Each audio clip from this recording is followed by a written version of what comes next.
یہ اشارہ تھا، بلکہ مختلف روایت کے اعتبار سے کہیے گا تو کسی نے جنازہ بھی نہیں پڑھا، بلکہ سب آتے تھے اور درود پڑھ کر چلے جاتے تھے۔ یہ روایت ہے جس کو شاہ عبد الحق محدث دہلوی رحمۃ اللہ تعالی علیہ بھی لکھتے ہیں۔ ایک روایت کے مطابق سرکار کی نماز جنازہ بھی کسی نے ادا نہیں کی، بلکہ سرکار کی بارگاہ میں سب آتے تھے اور آنے کے بعد درود و سلام کا نذرانہ پیش کر چلے جاتے تھے، کیونکہ سرکار کا وصال ہو، سرکار ہماری طرح موت ان پر آئے تو نماز جنازہ ہو لگا۔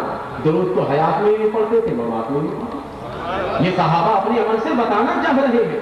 یہ دوسرا فرق آپ اپنے ذہن میں جمع، یا تیسرے فرق کی طرف آئے۔ تیسرا فرق یہ کہ ہمارے اور آپ کا جب انتقال ہوتا ہے تو ہمارے ہونٹ بند ہو جاتے ہیں، نگاہیں بند ہو جاتی ہیں۔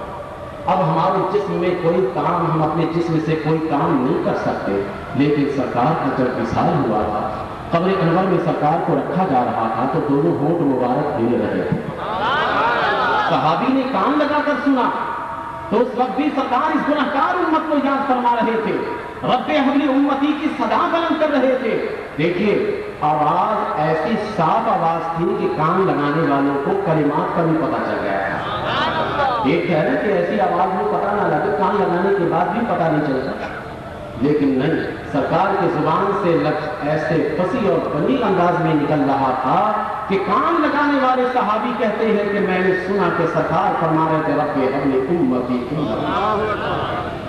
جو ہماری طرح مر جائے وہ کلام کرنے کے لیے بتائیے تو، جس کی موت ہماری موت کی طرح ہو، کیا وہ قبر میں جا کر کلام کرے گا؟ اور وہ بھی اتنے فصیح اور بلیغ انداز میں کلام کرے گا؟ ایسا ہو ہی نہیں سکتا۔ ہم اور آپ جاتے ہیں تو ہماری زبان بند ہوتی۔ اچھا ایک بات یہ بھی آپ بتائیں کہ کسی کے ذہن میں یہ سوال تو آ سکتا ہے کہ جب صحابہ نے کان لگایا تھا تو سرکار فرما رہے تھے رب حبلی امتی امتی، یہ الفاظ بھی تھے اور بالکل صاف آواز تھے، تو صحابہ کو یہ یقین نہیں ہوتا کہ حضور ابھی حیات سے ہے؟ کبھی ایسا تو ہوتا ہے کہ غشی ہو جاتی ہے، غشی کاری، اور غشی کاری میں کافی عرصے کے بعد پھر جو ہے وہ آدمی بولنے لگتا ہے، کلام کرنے لگتا ہے، تو صحابہ کو یہ اشارہ نہیں تھا؟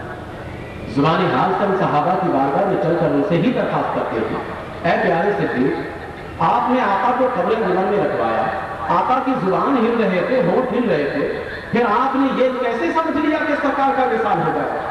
اے عمر آپ نے کیسے سمجھ لیا؟ اے عثمان آپ نے کیسے سمجھ لیا؟ مولا علی آپ قبر میں اترے ہوئے تھے، آپ کو کیسے یقین ہو گیا کہ اس آقا کا انتقال ہو گیا ہے؟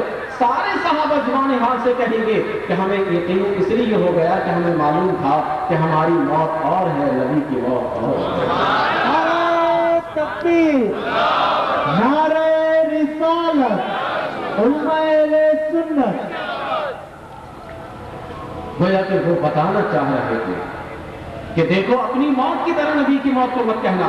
تو دیکھیے غسل سے لے کر جنازہ اور یعنی آپ کو تدفین کرنے کے لیے لے کر گئے، اس وقت تک کسی نے بھی ہمارے سے مماثلت ہے؟ تو کسی اعتبار سے ہم وفات مصطفیٰ ہیں۔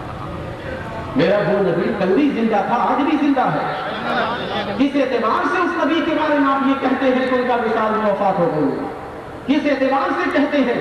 صحابہ اس بنا پر اپنے آقا کو قبر انور میں رکھ رہے تھے کہ اس صحابی کو یہ معلوم تھا کہ میرے آقا علیہ الصلوۃ والسلام جس طریقے سے ہم پر موت آتی ہے ان پر موت نہیں آتی۔ یہ دوسرا نقطہ آپ کے ذہن میں اتر گیا کہ ہماری موت اور سرکار دو عالم علیہ الصلوۃ والسلام کے وصال میں بڑا فرق ہے، اس لیے آپ منائیے کسی کے وفات کو، ہم نبی کے میلاد کو منائیں۔ تیسرا نقطہ یہ جو سرکار کے وصال کا آپ نے سنا ہے، سب کچھ سرکار کا وصال ہوا، نبی کریم علیہ الصلوۃ والسلام پر موت آئی، تو سرکار پر جو موت آئی نا کہ یہ موت سرکار کے لیے وصال ہے، ہمارے لیے اب بھی حیات ہے، یہ یاد رکھیے گا۔ یہ مجھے بتائیے، میں مثال دے کر سمجھاتا ہوں۔ میدان بدر میں، غزوہ احد میں، دیگر غزوات میں دوسرے صحابی شہید ہوئے، ان کے جسم سے روح نکلی، ان کے آپ نماز جنازہ ادا کرتے ہیں، پھر انہیں قبر میں لے جا کر دفناتے ہیں، یہ سارا کام کرتے ہیں، لیکن آپ کسی شہید کو مردہ کہیے ایمان سے خارج ہو جائے گا۔